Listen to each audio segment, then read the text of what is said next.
Apple iPad, available March to April 2010 onwards.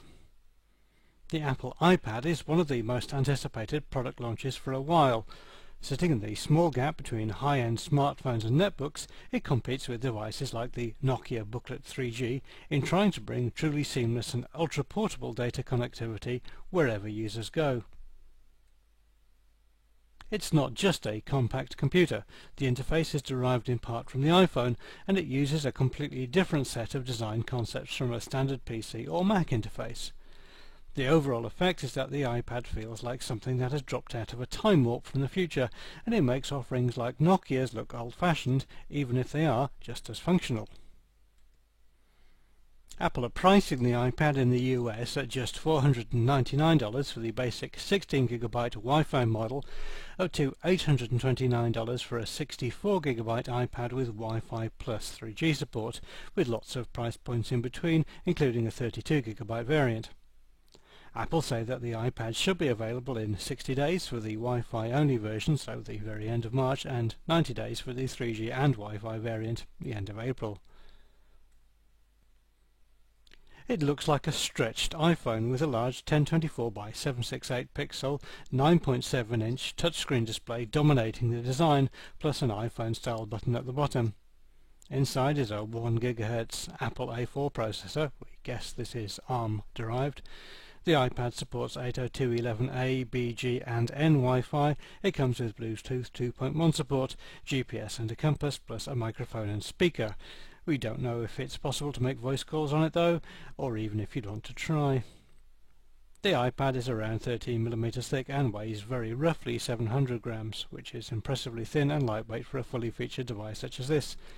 The iPad also includes USB connectivity for local synchronization. Despite all the hype, the iPad is just a tablet computer, and these have been around for years, but that's a little like saying that the iPhone is just a mobile phone.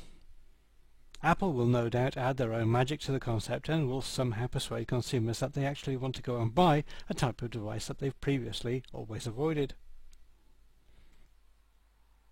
Apple's raison d'etre for the iPad is that phones are often just too fiddly for web browsing, watching videos or carrying out everyday tasks like email, but a traditional laptop computer is often overkill. To this end, the iPad is designed to be simpler to use and comes with an interface similar to the iPhones, including the famous slide to unlock gesture that users start with. It's not just the interface that looks like the iPhone. The iPad can run iPhone applications unmodified, either in a small window on a black background or by doing an on-the-fly pixel resize to run full screen. Presumably this also means that applications for the iPad will be tightly controlled, although we have yet to see. Applications will need to be rewritten to take full advantage of the iPad's hardware though. From initial indications, it looks like there's a heavy emphasis on games and content from the likes of the New York Times and similar publications, and the iPad can also be used as an e-book reader, although you probably would be very upset if you left your iPad on the bus or dropped it in the bath. Everything is available for purchase directly through the iPad itself. Apple will also make available a version of their iWork productivity suite, although it has been re-engineered to fit in with the iPad's user interface and takes into account that the underlying hardware is somewhat more modest than on a Mac. The form factor of a tablet PC means that it's far from ideal when doing serious work though, although there is an optional keyboard dock available. Each component of the iWork suite is slated to cost just $9.99 to download in the US. As a comparison, the full version of Microsoft Office retails for around $400.